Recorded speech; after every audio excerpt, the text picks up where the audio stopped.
They say betrayal cuts deepest when it comes from family, but mine didn't just cut. It carved me open right there in court while the cameras rolled. I thought family was supposed to hold you up when the world crumbled. Mine stood up, pointed at me, and said, "She doesn't deserve any of it." If you've ever felt like a stranger in your own bloodline, or watched people you love twist the truth just to win, stay with me.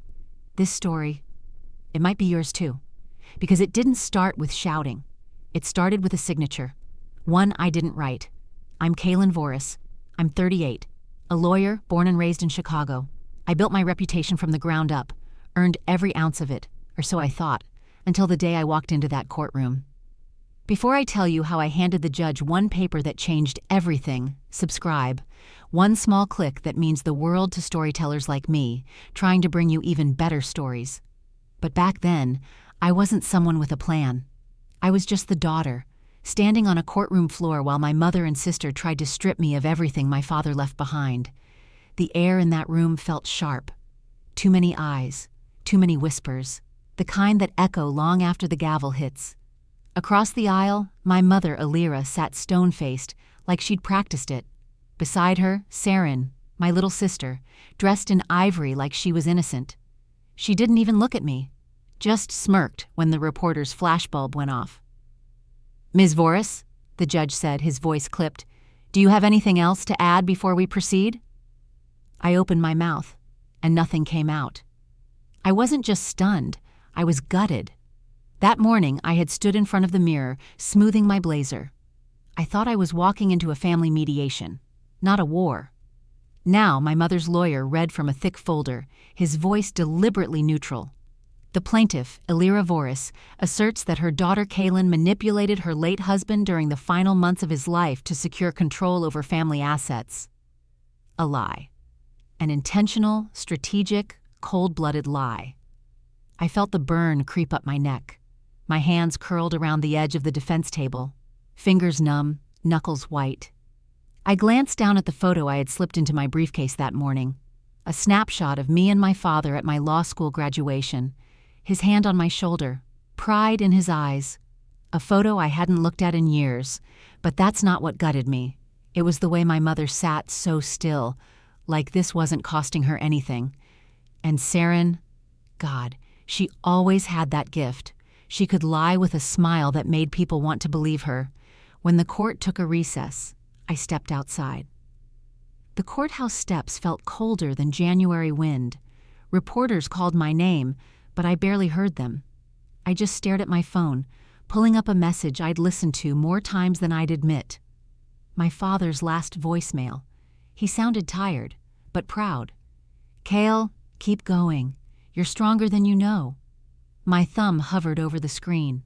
I wanted to erase it, wipe it all clean. Instead, I played it one more time. And that's when it hit me. None of this made sense. My father trusted me. He named me his executor, his successor. We had meetings, signed documents, shared files. So why? Why had everything been rewritten? Why had my mother, who never once showed interest in Dad's business, suddenly become the guardian of his legacy? And Saren, she'd dropped out of college, moved across the country, partied her way through her 20s. Now she stood there, calling herself heir. I walked back into that courtroom, not confident, not ready, but burning with something I couldn't name. I didn't speak for the rest of that hearing, but I listened. Every lie, every pivot, every carefully planted story. And when it ended, and the judge said we'd reconvene in 2 weeks, I picked up my briefcase. The photo was still there, except now, I noticed something I hadn't before. Tucked in the corner of the picture, barely visible, was the edge of a document. A ledger I'd forgotten existed. And suddenly, I remembered where it was, in my office, buried under years of case files. That night, I didn't go home. I went digging. The morning after court, I didn't get up right away. The sun had already crept through the blinds, casting striped shadows across the hardwood floor of my apartment.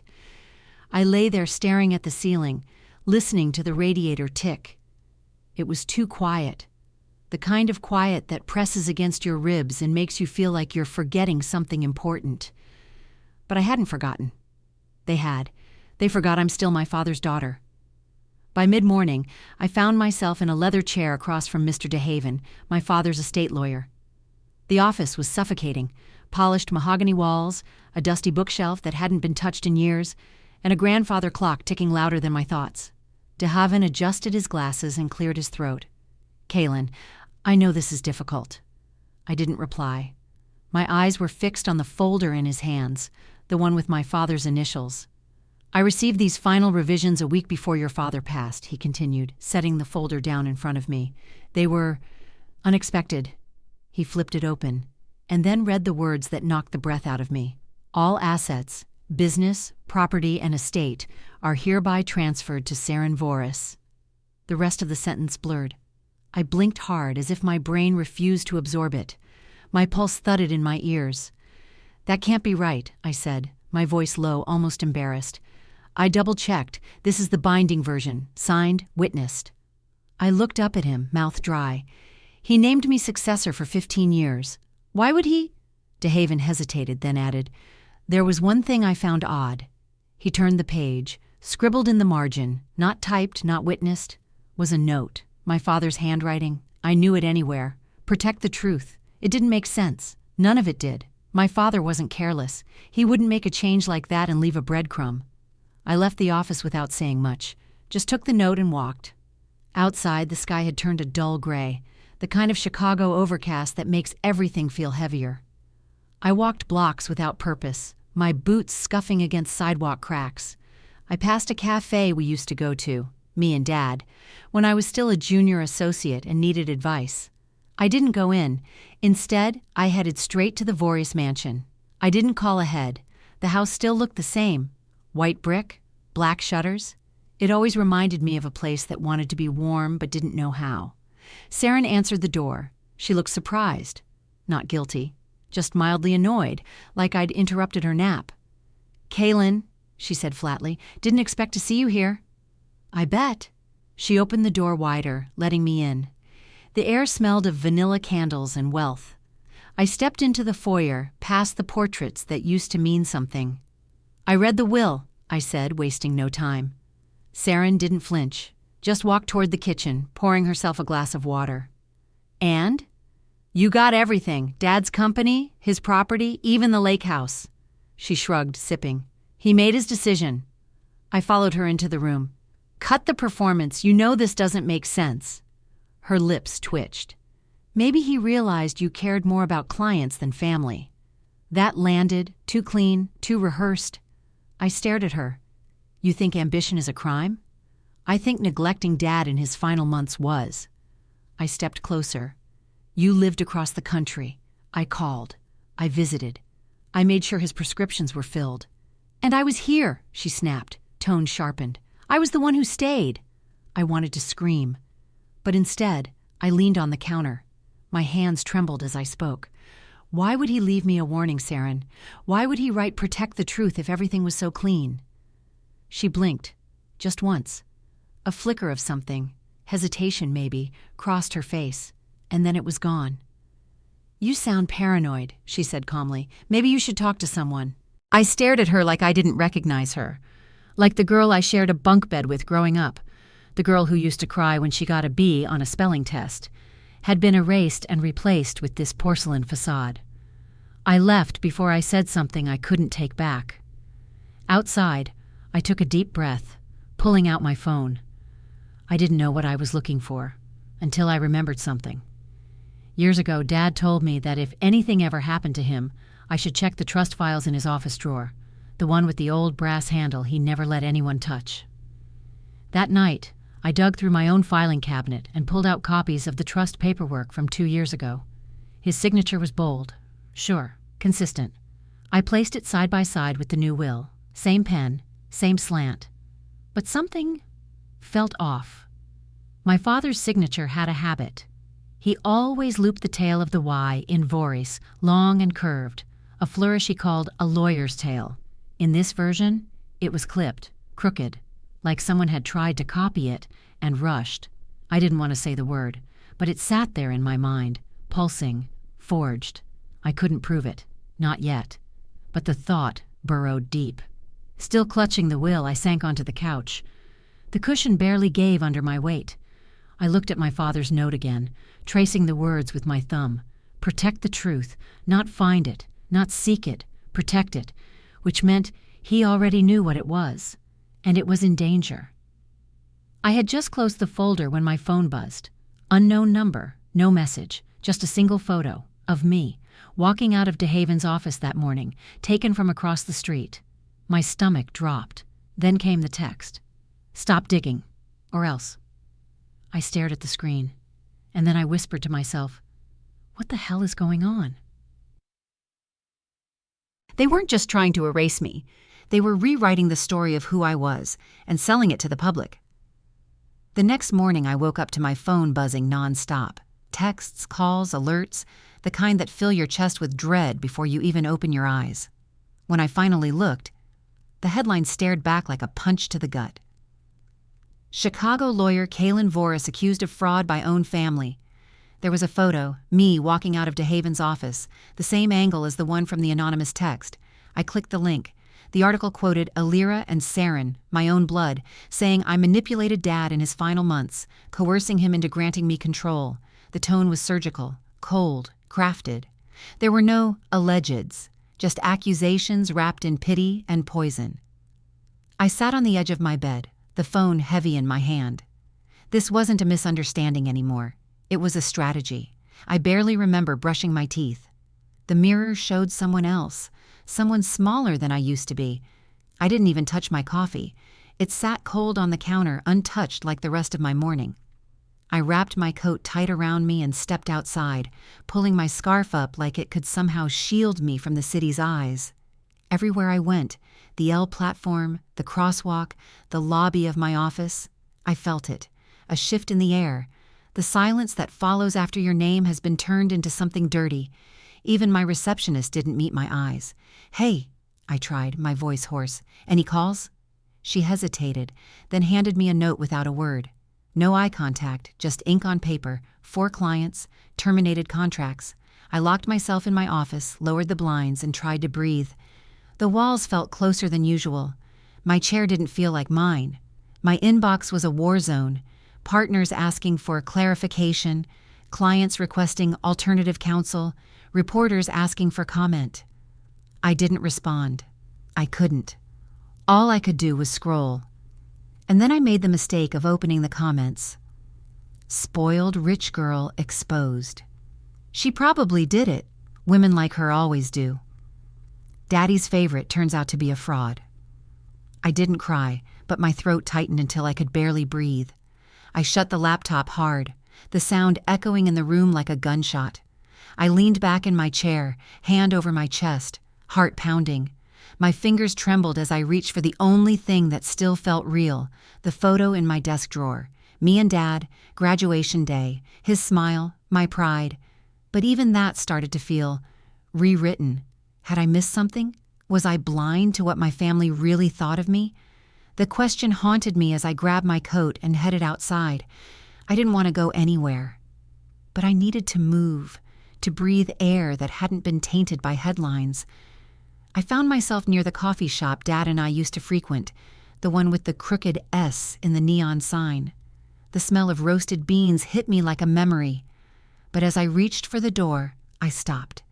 Inside, 2 women looked up from their phones. One of them leaned to whisper something. They both turned to look. I couldn't do it. I turned away, walked fast. Too fast. Back home, I shut every curtain, switched my phone to silent, just me and the hum of the fridge, the only sound in the apartment. That night, I dreamed of voices, my father's, Saren's, my own. But it was my mother's voice that rang loudest. You always needed to be the center of attention. I woke up in a sweat and decided I wasn't going to run anymore. The next day, I went to the law firm early, before most people arrived. I needed to know if anyone still had my back. By 10, I had my answer. One of the senior partners pulled me aside.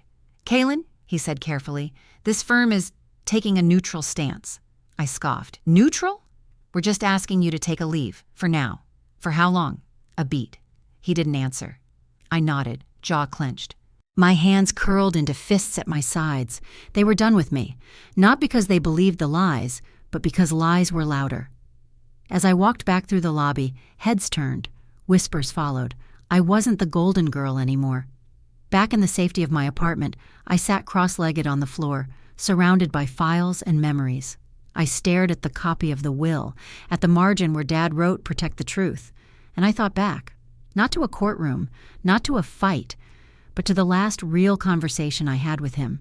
He was sick but sharp. We were watching reruns of an old legal drama.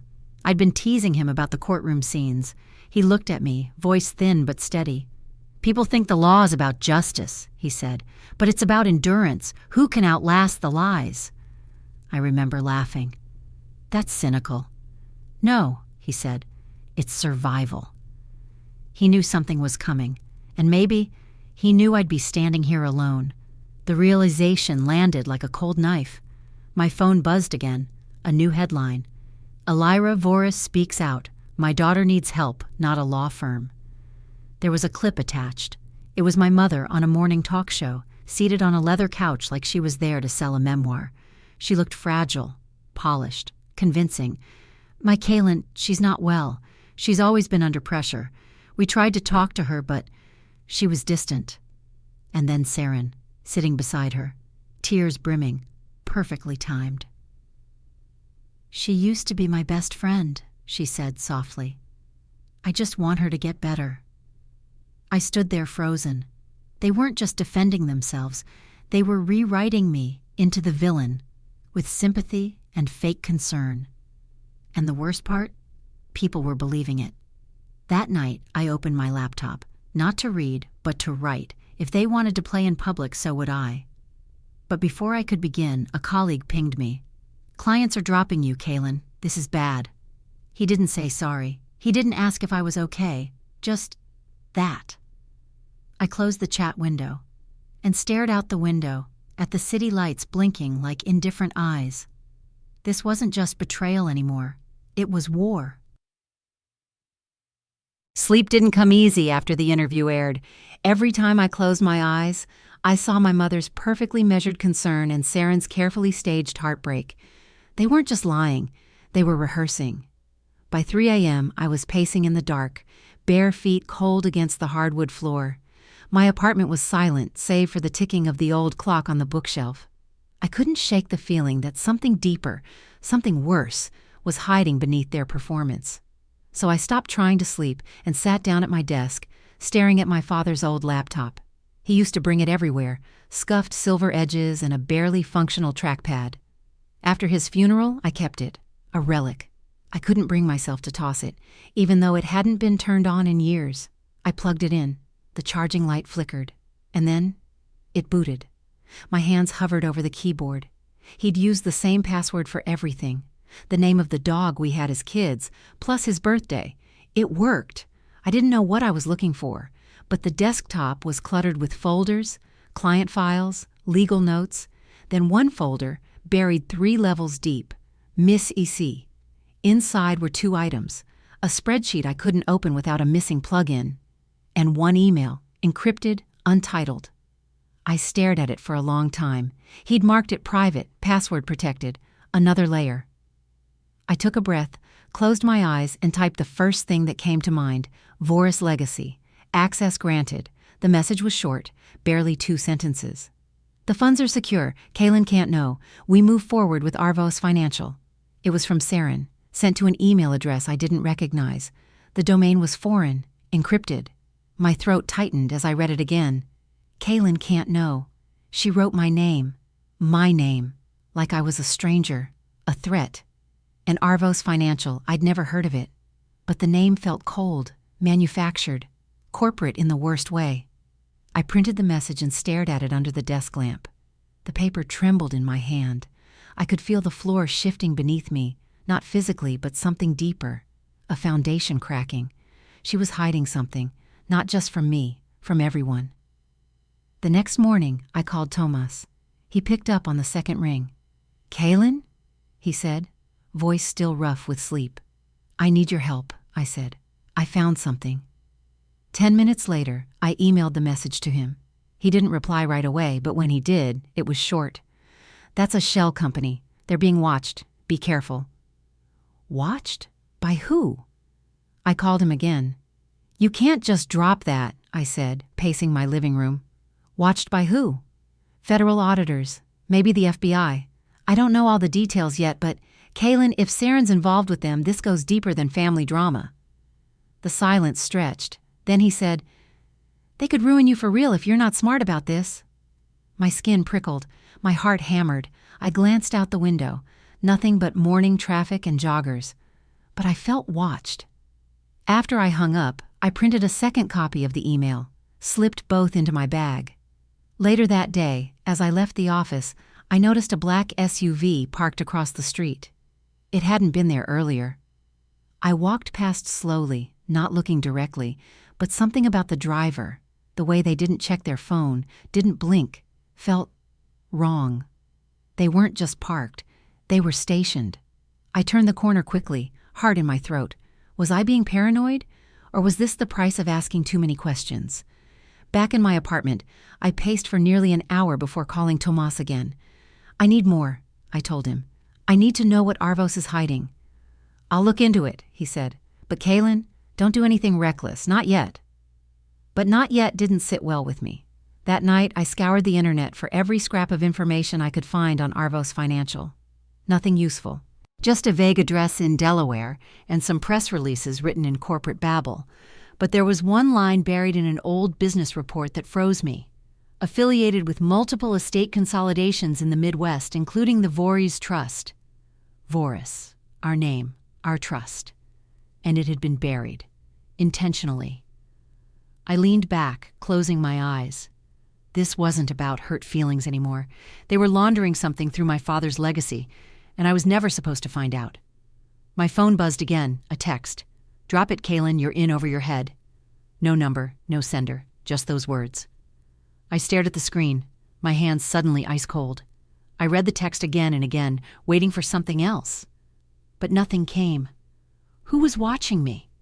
Why was Saren using a financial shell to move assets? Why was I the only one who seemed to care? The next morning, I walked into my law office, shoulders squared, heart racing. If I was going down, I needed the truth to go with me. I went straight to my desk, pulled out my notes, the will, the margin scribble, the email, the trust documents, all of it. And I noticed something I hadn't seen before. The letterhead on the Arvos report didn't match the one on the will revisions. Different fonts, different spacing. Subtle, but not accidental. Something had been altered, forged. I took photos, compiled the files. And then I noticed the car again, across the street this time, parked by the cafe. Same black SUV, same driver, still watching. I didn't wave, didn't flinch. I just whispered to myself, "Saren, what did you do?" The cold didn't bite as hard that morning, maybe because I was already numb, or maybe because I'd finally stopped flinching. After a week of headlines, threats, and tailing shadows, I wasn't afraid anymore. I was angry. And anger, it turns out, makes a decent compass. I drove straight to the Voorhees mansion. The iron gate creaked open slower than I remembered. The gravel crunched beneath the tires like something warning me not to come closer. But I parked anyway, walked up the curved brick steps like I still belonged. Like my name hadn't been dragged through every paper in the city. Inside, it was quiet. Too quiet. The kind of quiet that smells like money and silence bought with guilt. The housekeeper, someone I didn't recognize, gave me a startled look. I just nodded and said, "I'm here to pick up some of Dad's files." It wasn't a question. It was an old habit. People didn't question me when I sounded like I had authority. I still had that. Barely. I made my way to my father's study. My heels clicked across the marble floor. Sharp, certain. The room hadn't changed. Books still lined the shelves, their spines worn with his fingerprints.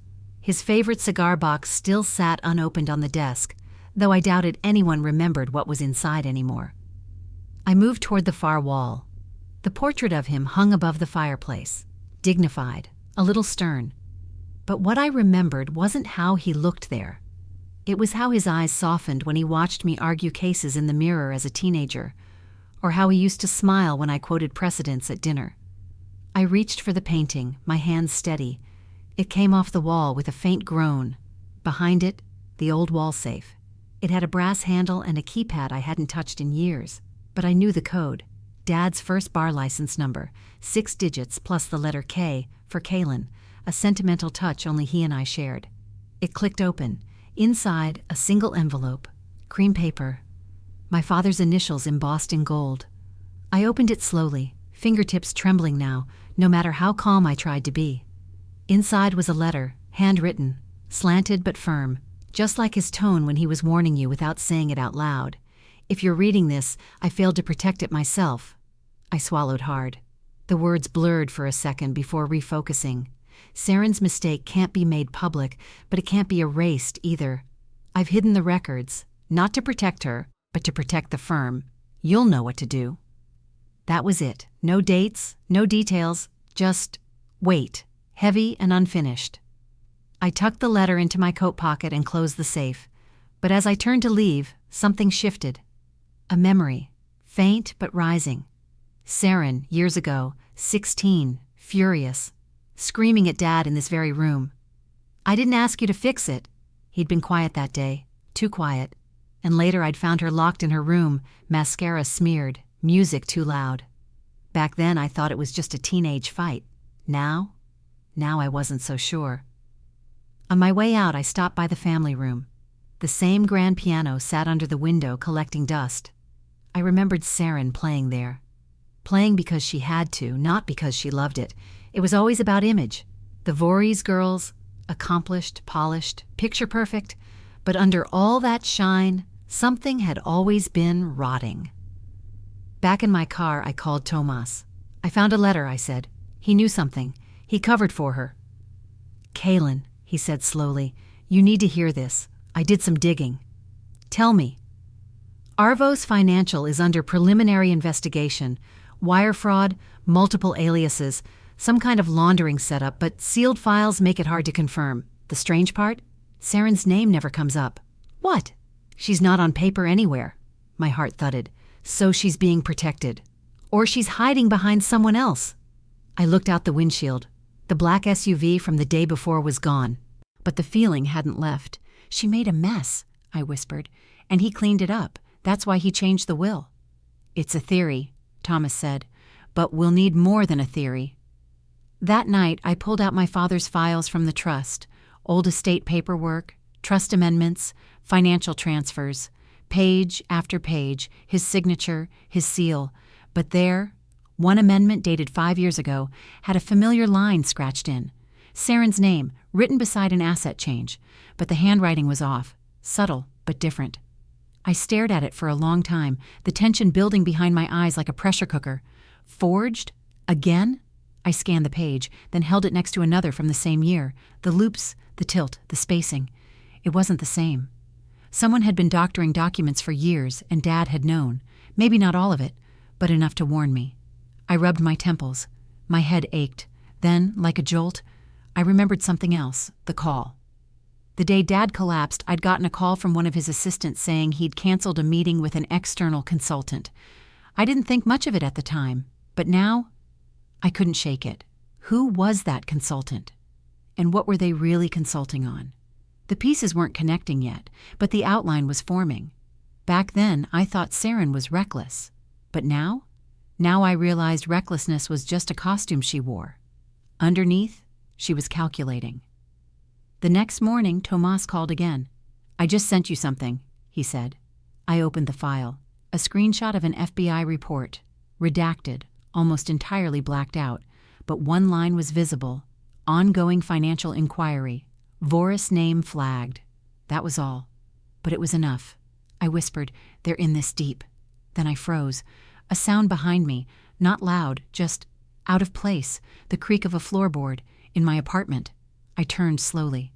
Hello? I called. No answer. I stepped toward the hallway, heart pounding. Someone was here. The creak came again.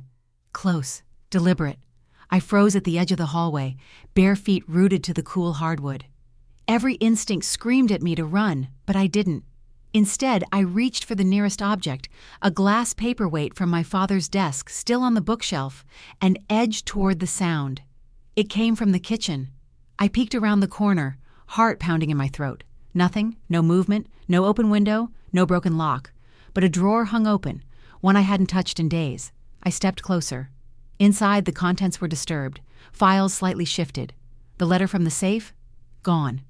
I swore under my breath, spun around, but whoever had been there was gone. Not a sound, not a trace. Just that drawer. I backed into the hallway, pulse still racing. The room spun slightly, as if the walls had drawn closer, and I leaned against the frame just to keep from sliding to the floor. I should have called the police, but what would I say? Hi, I think someone stole a dead man's letter that proves my sister might have committed fraud? No, this wasn't a fight I could win with a badge. This was war, and I needed armor. That night, I didn't sleep. I stayed up organizing everything I had left. Copies, notes, fragments of half-truths my family had buried for years. At sunrise, I went to the garage. My car was still there, but someone had keyed the driver's side door.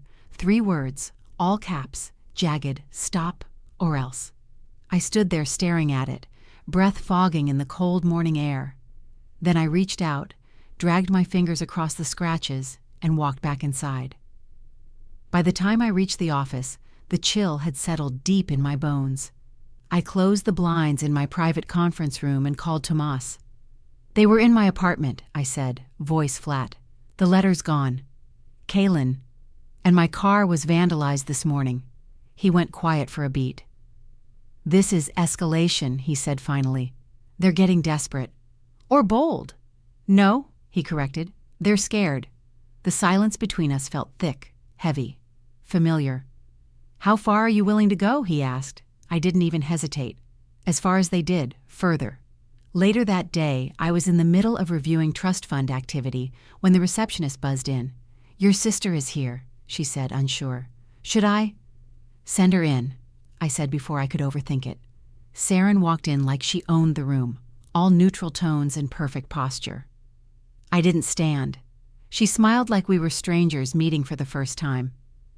You look tired, she said, settling across from me. You look comfortable.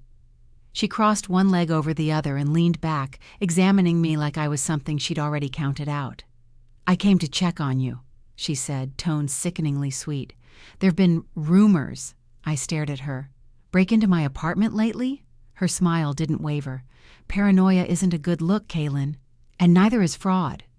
The shift was subtle, a tightening at the corner of her mouth, a blink that lingered too long, but I caught it. I leaned forward. What happened, Saren? I said quietly. What did you screw up so badly that Dad had to erase you from the firm and rewrite the story just to protect what was left? You don't know what you're talking about. I slid a photocopy of the amended trust across the table, the one with the forged handwriting. I think I do. She didn't even touch it, just looked at it like it was something beneath her. Then she stood. Careful, Kaelin. Dig too deep and you won't like what you find. I stood too. Already have.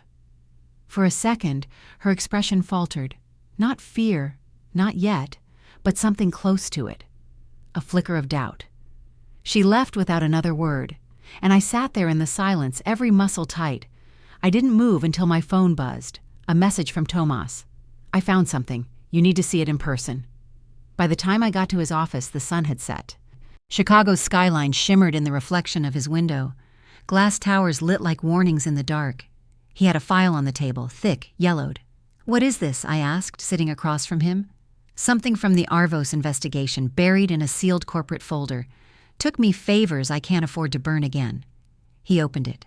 Bank statements, transfers, digital forensics, and in the middle, a name. Elira Voris. I blinked. Wait, this isn't just Saren? Tomas nodded slowly. Your mother was in on it.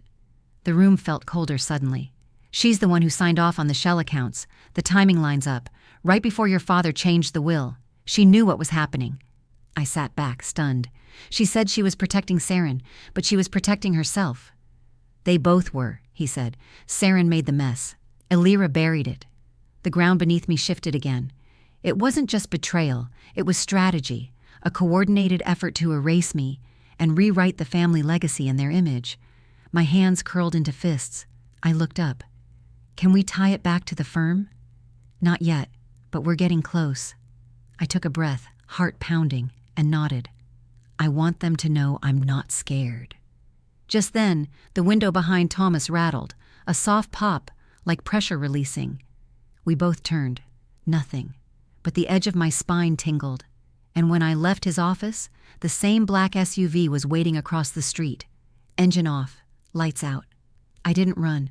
I didn't look away. I just kept walking, one step at a time, as the shadows stretched longer behind me. The next morning, I stood at my window, staring out at the city like it could answer a question I hadn't dared to speak aloud. How much of my life had been a lie? The skyline looked the same steel, same glass, same cold gray horizon, but something inside me had shifted.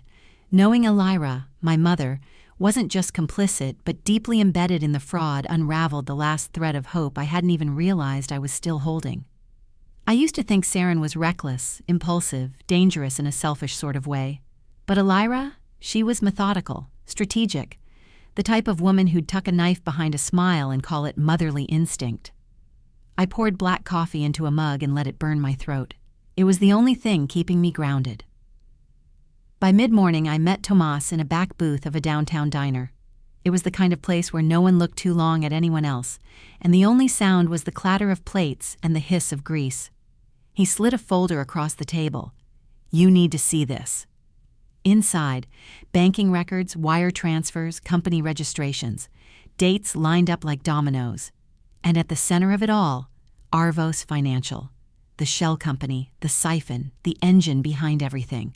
I flipped page after page, heart hammering harder with each connection. They weren't just laundering money. They were using my father's business, our firm, as the front. This is bigger than them, Tomas said. It's federal, international in some places. Arvos has tentacles in 3 other states, but the Vori's name, it's the clean one, the legitimate face. My throat went dry. So we were the cover story, I muttered. They built the house on your father's legacy, he said, and made sure you couldn't knock it down. A chill ran through me. It made sense now. The forged documents, the lockdown records, the aggressive PR spin. It wasn't just to ruin me. It was to protect the structure. Because if I fell, they stayed standing. But if I stood up, everything else came down with me. Where do we start? I asked. Tomas leaned forward, lowering his voice. We need more. There's a sealed file tied to Arvos that mentions a Voris connection, but I can't get it without authorization I don't have. Then we find someone who does. He hesitated. That's going to require a risk. I met his eyes. So does breathing right now. The next 2 days were a blur of movement. Old contacts, legal favors, shadowy emails, and encrypted drives. I even reached out to a retired judge Dad once mentored. Someone I'd sworn I'd never call in a favor from, but I did. Everyone had something to lose, but I had nothing left but truth and fire. Late on the second night, Tomas showed up at my apartment with a flash drive. He dropped it on the table like it was made of lead. I got it. I plugged it in with shaking hands. The file opened slowly, a long report, mostly blacked out, but enough left behind to see the outline. The fraud had been happening for years, siphoning millions out of partner companies, hiding it in layered subsidiaries. Arvos was the funnel. But the key piece? My father's signature appeared on a compliance document tied to a wire transfer, 3 months after his death. I stared at it, heart slamming into my ribs. Someone forged a dead man's approval, I whispered.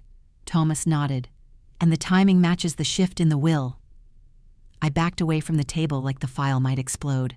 They built the whole empire on a lie, I said, and now it's starting to rot. He looked at me, and for the first time since this all began, I saw fear in his eyes. Not for himself, for me. You're not safe, he said quietly. I nodded. I never was. But I couldn't stop now. They forged my father's name. They buried the truth. They tried to erase me. That night, I stood at the edge of Lake Michigan. The wind tore through my coat and sliced across my cheeks. The city glowed behind me, beautiful, ruthless. I thought of Dad, How he loved this lake, how he used to take us here after long weeks at the firm. A tradition, he'd said. Something to remind us that power doesn't always look like a courtroom. Sometimes it's just holding your ground. I reached into my pocket and pulled out the original will, the copy I'd kept, even after the changes. His real signature, the real legacy. I'm not just protecting it anymore, I said aloud. I'm taking it back. When I returned home, the hallway lights were off. I flicked the switch. Nothing. Power was out. Or cut. I reached slowly for my phone, flashlight on. The door to my office was open. I hadn't left it that way. I stepped inside. My heart pounded in my ears. The window was cracked open. Wind brushed against my face. A shiver ran down my spine. And on my desk, a single red envelope. No name, no seal. I opened it. Inside, one line typed in block letters. Final warning. You're out of time. No signature. No threat. Just a promise. I stared at it for a long time, my fingers trembling slightly. And for the first time in this entire fight, I smiled. Because if they thought this was over, they didn't know me at all. They warned me, but the thing about warnings, they only work on people with something left to lose. By the time I tossed that red envelope into the fireplace, I'd already made peace with the fallout. I knew the cost, and I was done paying it in silence. But peace is a funny word when you're standing in the middle of war. The next morning, my phone lit up with a dozen missed calls, clients, colleagues, press. But one voicemail stuck out, the firm's managing partner. His voice was clipped, professional, cold. Kaelin, the board has reviewed the matter and voted unanimously to place you on unpaid leave effective immediately. We recommend a media blackout until this clears. There was no mention of loyalty, no acknowledgement of my years at the firm. Just a reminder, I was no longer a shielded name on a brass plate. I was a liability. I hung up without listening to the end. Then I sat on my couch, staring into the silence of my apartment, an apartment that now felt like it belonged to a ghost. I scrolled through the news out of habit, and there it was. Former Voris attorney suspended amidst inheritance dispute, allegations of mental distress. Mental distress. They were playing the long game, not just to discredit me legally, but to dismantle me publicly. And the worst part? It was working. The comments, the whispers, the changed expressions of people I used to call friends, it all blurred into a single truth. I was alone. Later that afternoon, I ducked into a small cafe on the west side, somewhere anonymous, somewhere I could think. The barista didn't recognize me. That felt like a gift. I took the farthest table, kept my back to the wall, and opened my laptop. Tomas had sent another file. This one was encrypted deeper than the last, but when I finally broke in, I froze. It was a spreadsheet. Transfers from the Voorhees Trust, large sums, recurring, all routed through shell accounts, all pointing to one endpoint, a luxury property firm in Aspen. I clicked through. One of the listed units, registered under SE Holdings. SE, Saren Alira. I leaned back in my chair, heart thudding. So this was it. Not just inheritance theft. They were laundering money through real estate, hiding the family fortune behind fake corporations and ski chalets, and they'd used my father's trust to do it. I closed the laptop slowly. Outside, across the street, someone was watching again. Same SUV, same cold presence. I didn't flinch. I just picked up my coffee and walked out the back door. This wasn't paranoia anymore. This was pattern. Later that evening, I stopped by the cemetery. I hadn't been back since the funeral. The wind cut through my coat as I stood in front of my father's headstone. Simple. Understated. Just the way he wanted. I crouched down and touched the granite, fingertips tracing the name. "They're burning it all, Dad," I whispered. "And they're using your name to do it." The breeze shifted. Dried leaves scattered around my shoes. "I don't know how to win this," I said. "I don't even know if I can." And then softer. "But I'm not leaving. I swear to you, I'm not leaving." The next day, the restraining order hit. A courier delivered it to my doorstep. Thick envelope, crisp paper, filed by Alira, claiming I posed a risk to Saren's mental health and family safety. The language was deliberate. Fragile daughter, unhinged sister, escalating obsession. They weren't just burying me under the media now. They were coming for my credibility in court. I laughed out loud, short, breathless. Not because it was funny, because it was desperate, because it reeked of panic. I sent a copy to Thomas. His response came a few hours later. "You're getting too close." I replied with one word: "Exactly." That night I stopped by the corner cafe near my old apartment, somewhere familiar, somewhere safe, or so I thought. As I waited for my tea, a man brushed past me near the counter, tall, hooded, face down. Something cold slipped into my coat pocket. I froze, breath shallow. By the time I turned, he was gone.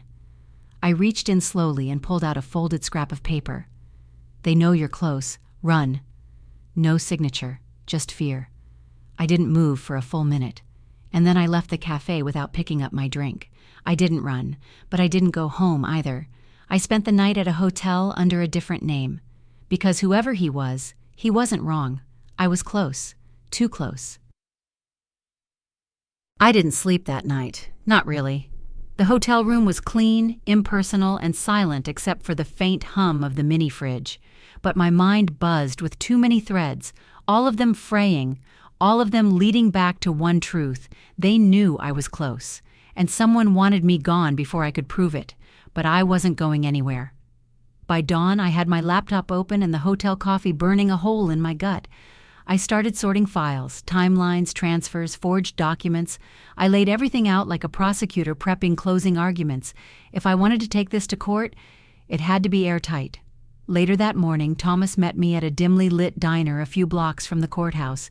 He looked like he hadn't slept either. Tie askew, circles under his eyes, a tremor in his hand that he tried to hide by wrapping it around his coffee mug. "You're not safe," he said before I even sat down.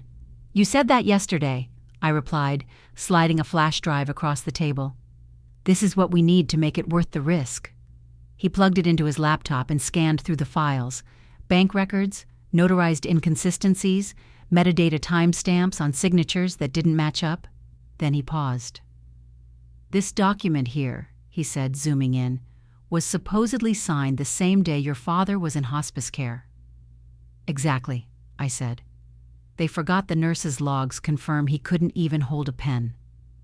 Tomas leaned back, nodding slowly. This might actually work." "Might?" I echoed. "Kaelin, you're not just going after fraud. You're going after people who already proved they'll do anything to keep this buried." I looked out the window, the city moving fast around us, indifferent to whatever war I was waging inside my head. "I'm not just going after them," I said. "I'm reclaiming what's mine." That night we met again, this time in his office. The lights were low. His whiteboard was cluttered with notes and red string like something out of a conspiracy documentary. We worked side by side, reviewing every email, every payment, every ghost company used to funnel money out of my father's firm. It wasn't just a financial crime. It was surgical erasure. Alira and Saren had built an empire on lies, and I was the last thread connecting it to truth. Around 1 a.m., I finally allowed myself to breathe. I leaned back, closed my eyes for a second too long, and a memory surfaced. It wasn't loud or dramatic, just a flicker of a voice from years ago. I was 15, my father and I in the study. He had just found out Saren had skipped school, again. But instead of yelling, he poured himself a drink and sat quietly. "I always thought raising girls would be easier," he muttered. "Turns out it's just quieter." I had laughed, unsure if it was a joke. Then he looked at me, serious, sad. "You'll carry more than your share, Kael. I know that. But I hope one day you'll understand why I never handed you the easy way." And now, years later, I did understand. He hadn't given me the easy way. He'd given me the right way. The next evening, I returned to the Voorhees mansion. Not out of nostalgia, but necessity. I waited until Alira and Saren were out, their calendars still linked to the family server. They were attending some donor gala for a charity I now suspected was another shell. I slipped in through the back, the servant's entrance. The smell hit me first. Lavender and lemon polish. Too clean, too perfect. I moved quickly through the study, then up to the attic, where my father stored his old records. Floorboards creaked under my steps, and every sound felt like thunder in my chest. I found what I needed in a locked trunk, backups of quarterly reports from 10 years ago, records that hadn't been touched since before Saren got her claws into the company. Inside, I found something I hadn't expected. An early draft of the will. My father's notes in the margin. Kaelin to oversee foundation. Saren not ready. Not ready. My hand tightened on the paper. This was the version before everything changed, before he got sick, before he was manipulated, before they rewrote the story. I snapped photos, careful not to leave fingerprints, then tucked the original back where it had been. On my way out, I passed the family portrait in the hallway, the one from when I was 10. My father's hand on my shoulder, Alira's smile a little too perfect, Saren pouting beside me, arms crossed. Even then, the fault lines were there. Back at Thomas's, we added the new files to the drive. The case was finally coming together. "We're almost there," I whispered, exhausted but steady. He nodded. "We just need one final thing to seal it, something indisputable." I hesitated. "There is one more place I haven't looked," I said. Tomas frowned. "Where?" I met his eyes. "Dad's personal storage unit." He blinked. "The one outside Oak Brook?" I nodded. "If the original audit files are anywhere, they'll be there." We packed up the files, backed up the drive, and made plans to go first thing in the morning. But as I stepped outside his building, I noticed something strange. My car door was ajar. I approached slowly, heart climbing into my throat. On the seat, another envelope. This time, no note, just a photo. It was me. Taken that night in the attic, a wide shot through the second-story window. Proof that someone had been watching, following, tracking, and they were no longer warning me. They were letting me know. They were already inside. I didn't sleep the night before the hearing. Not because I was afraid, because I was ready. Every piece was in place. The files, the photos, the paper trail they thought they'd buried under signatures and silence. And now, it would all see daylight. Tomas picked me up at 8 a.m. sharp. His car was silent except for the quiet shuffle of breath and the occasional tap of his thumb against the steering wheel. I glanced at him, his jaw set, eyes forward. We didn't need to speak. Everything that mattered had already been said. The courthouse loomed into view, tall and gray against the soft, overcast sky. It looked colder than usual, like it knew something big was about to break inside its walls. As we stepped through security, I felt the stares. Cameras clicked. Reporters murmured. But I kept my chin high. Let them watch. The courtroom was already half full. Alira and Saren sat at the front table, flanked by their attorneys, polished, smiling like this was just another performance. Alira wore soft gray, a color meant to disarm. Saren, all white, again, like she was the misunderstood innocent. But their eyes didn't smile. They glanced at me just once, and I saw it, the flicker. That brief tremor that said, she brought something. Judge Harlan Cole entered with the slow, deliberate pace of someone who didn't like theatrics. He settled into his chair, adjusted his glasses, and looked over the case file. "Ms. Voris," he said, his voice calm but sharp, "you have the floor." I stood. My hands didn't shake. "My name is Kaelin Voris," I began, "and I'm here not to defend what I inherited, but to defend what was stolen." Gasps weren't audible, but the shift in the room was palpable. I turned to the court clerk and handed her a slim folder. "One document, Your Honor," I said. "Everything else is just noise." He opened it, read in silence. Then he stopped. His hand gripped the edge of the file. "What am I looking at, Ms. Voris?" he asked, though his voice already knew the answer. "A notarized financial disclosure showing illegal asset transfers from the Voris Trust to accounts linked with Arvos Financial, signed using my father's name, 3 months after his death." Whispers, flashbulbs. Saren's head whipped toward her mother. Alira's face, white as the pearls around her neck, remained still. The judge looked up slowly. "Do you have verification of this signature's timeline?" "Yes, Your Honor, digital metadata from the original scanned PDF, confirmed by 2 forensic experts." Another pause. Then came the words I didn't expect. "Lock the doors." The bailiffs moved fast. Alira rose. "Your Honor, this is preposterous." "Sit down," he snapped. She did, for the first time obedient. The air inside the courtroom thickened like fog. My breath slowed, measured. I looked at Saren. The color had drained from her face. Her mouth parted like she was about to speak, but nothing came. It was Tomas who stepped forward next, laying out the remainder of the evidence: backup documentation, emails, even the internal memo Saren had sent to Arvos Financial's legal team with the line that had started all this. Kaelin can't know. The judge didn't interrupt. He just absorbed. By the time Thomas finished, you could have heard a pin drop. Judge Cole closed the folder gently. "This is no longer a family dispute," he said, voice steady. "This is criminal fraud, potential money laundering, and obstruction. I'll be forwarding this immediately to the district attorney's office for review." Then he turned to Elira and Saren. Neither looked up. "Until further notice," he said, "this courtroom is sealed, and both of you are to remain under supervision, pending an official investigation." Elira finally spoke, low, almost childlike. How did you find it?" I didn't answer right away. I just reached into my briefcase and pulled out one last item. The photo, me and Dad, graduation day. Graduation. "This man taught me to follow the law, but also to follow the truth," I said quietly. "Turns out, they're not always the same, but today, they are." The judge nodded once. "We're adjourned." As the gavel came down, the courtroom exploded into noise. Reporters shouting, attorneys scrambling, the bailiff stepping in between Saren and her phone. I didn't move. Not yet. I just stood there, letting it sink in. I'd done it. Not just exposed them. I'd survived them. But just as I turned to leave, one of the federal agents entering the room brushed past me, leaned slightly close, and muttered a sentence that turned my blood cold. "This goes higher than your mother." I blinked.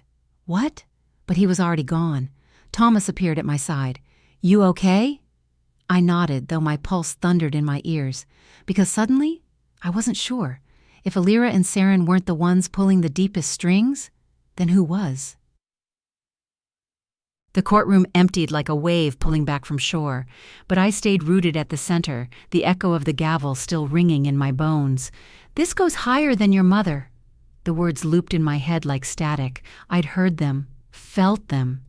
And suddenly, all the victory I'd earned, the truth I'd laid bare, the lies I'd shattered, didn't feel like the ending. It felt like the beginning. By the time I stepped outside, the sky had turned pewter gray, a color somewhere between closure and warning. Flashes from cameras exploded around me. Kaelin, is it true Elira Voris is facing indictment? Did your sister cooperate with authorities? Is there anyone else involved?" I didn't answer. I didn't even blink. I just walked forward. The wind tugged at the lapels of my coat. My steps felt heavier than I expected, not from exhaustion, but from the sheer weight of what came next. Because what do you do when you win? What happens when revenge becomes silence? A week later, the news broke. Elira Voris and Saren Voris indicted on multiple counts of wire fraud, money laundering, and obstruction of justice. Investigation into Arvos Financial expands across 3 states. I watched it unfold from my couch, legs folded under me, coffee gone cold in my hands. I should have felt triumphant, but mostly I felt emptied. The headlines said it all, but none of them captured the fracture underneath. None of them showed the daughter who watched her family crumble in a courtroom, or the sister who realized too late that some betrayals cut so deep they never really stopped bleeding. Tomas stopped by that night. He didn't say much, just handed me a bottle of wine and a manila folder. "What's this?" I asked. "Closure." Inside was the final file from the DA's office: statements, charges, plea negotiations. I flipped through, my fingers pausing on the part that mattered. Saren had confessed to embezzling under Elira's direction in exchange for her cooperation, reduced sentencing. The air around me tightened. "She sold her soul," I whispered, "then sold Mom out to save herself." Thomas didn't deny it. He just lowered his gaze. "She was always her mother's daughter," I said. His voice was quiet.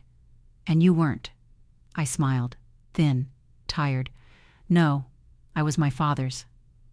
That weekend, I went to his grave. Again. It was colder this time. The leaves had fallen.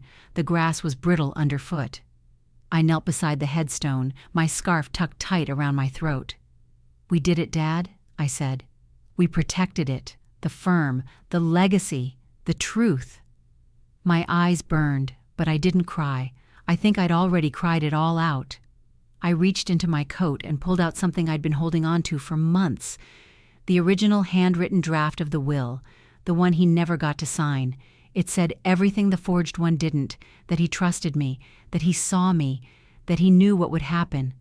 I folded it, slid it into the earth beside the stone and whispered, "You don't have to protect it anymore. I will."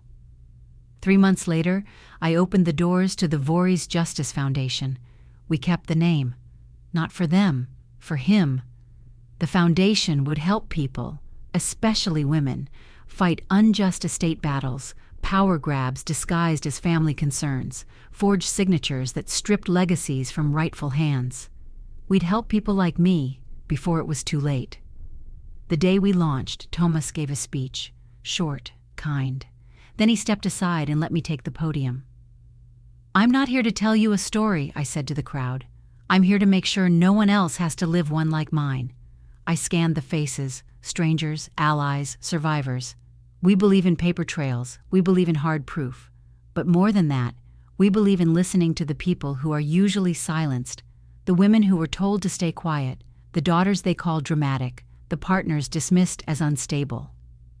My voice didn't crack. "My name is Kaelin Voorhees. I lost my family to greed, but I found my strength in truth." Applause rose around me, but I barely heard it, because just beyond the cameras, leaning against the back wall, was a man in a gray suit, older, sharp, watching me with eyes that didn't match the crowd. I blinked, took a half step forward, but by the time I reached the exit, he was gone. I asked Thomas later. "You saw him too?" I asked. He nodded once. "He wasn't press." "Then who?" Thomas didn't answer, but the next morning I got an envelope, no return address, no note. Inside, a single document, unmarked, classified. But the watermark was clear, Department of Justice, and scribbled in faint ink on the bottom corner. "You were right. Arvos was just the first layer." I stared at it for a long time, not in fear, in clarity, because the story wasn't over. Not yet. The moment I saw the watermark, Department of Justice, I knew it wasn't over. But it wasn't fear that gripped me. It was the cold clarity of purpose, like a blade sliding into its sheath after war. I sat at my kitchen table, the envelope still open beside me. The morning light was soft, streaking across the wood grain, catching dust motes mid-air. My fingers traced the corner of the page where someone had written, "You were right." The handwriting wasn't Alira's, not Saren's, not Thomas's. Someone else had been watching, maybe helping, but that didn't matter anymore, because for the first time in a long time, I didn't feel like prey. I felt like legacy. Alira had accepted her plea deal. She'd served 5 years, with 3 suspended. She didn't look at me when the judge read her sentence, but I saw the flinch in her shoulders, the way she gripped the edge of the defense table as if she might fall. And Saren? She cried. Not in the performative way she used to, but in jagged, gasping sobs. She begged the court to believe she was manipulated, that she was young, that she didn't know what she was doing. But the evidence told a different story, and so did the forged signature, my signature. It was the linchpin, the final key that brought everything down. The irony? It wasn't even good. I'd recognized the curve of the K the moment I saw it. Alira had been so desperate, so certain I'd roll over like I used to. She hadn't even tried to mask her handwriting. That was always her fatal flaw. Believing control meant safety. In the end, it was her belief in my silence that destroyed her. The night before her sentencing, Thomas called, just once. "She asked for you," he said. "Wants to see you." I let the silence stretch so long I thought he'd hung up. "Do you want to go?" he finally asked. I didn't answer. But the next morning I found myself standing outside the visitation room, palms damp, heart quiet. Alira looked smaller somehow. Not physically. No, she still wore tailored suits like armor. But her presence had shrunk, as if all the power she once hoarded had leaked out of her like air from a pinhole. "You came," she said. I nodded, but didn't sit. She stared at her hands, then up at me. "Do you hate me?" I tilted my head. "You don't get to ask that." She winced. I never thought you'd fight back." That made me laugh. Not loud, not cruel, just bitter enough. "That's the problem," I said. "You built your whole life around the belief I wouldn't." We didn't talk long. There wasn't much left to say. But as I turned to leave, she whispered something that stopped me cold. He changed it. The will. That night before the stroke, he changed it. You were always the heir. I turned. Then why forge it? Her eyes welled. Because even when we lose, we try to win. I left without looking back. Weeks passed. The leaves turned gold and brittle. The Voorhees Justice Foundation took its first major case, a woman disinherited by her husband's family after his sudden death. I sat with her at our office's long oak table, her hands trembling over old bank records. She reminded me of myself, lost, furious, ready to fight but unsure how. I didn't promise victory. I promised she wouldn't be alone. One evening I walked through the empty halls of the firm, my firm now. My heels echoed softly against the marble. I paused at the door to my father's office. I hadn't changed much, just removed the photos of Elira, replaced them with documents from our first major win. I lit the lamp on the desk. It cast a pool of amber across the surface, and I whispered, I kept my promise. The lesson in all this? Revenge doesn't restore what was lost, but it does stop the bleeding, and truth, even buried, grows stubborn roots. Family isn't blood. It's choice. It's what you protect when everything else crumbles. My family tried to bury me, but they forgot. I was the seed. Thank you for walking this entire journey with me. If this story moved you, please like, comment, and share it. And if you want more true tales of justice, betrayal, and rising from the ashes, subscribe and stay tuned. The next one might just be yours.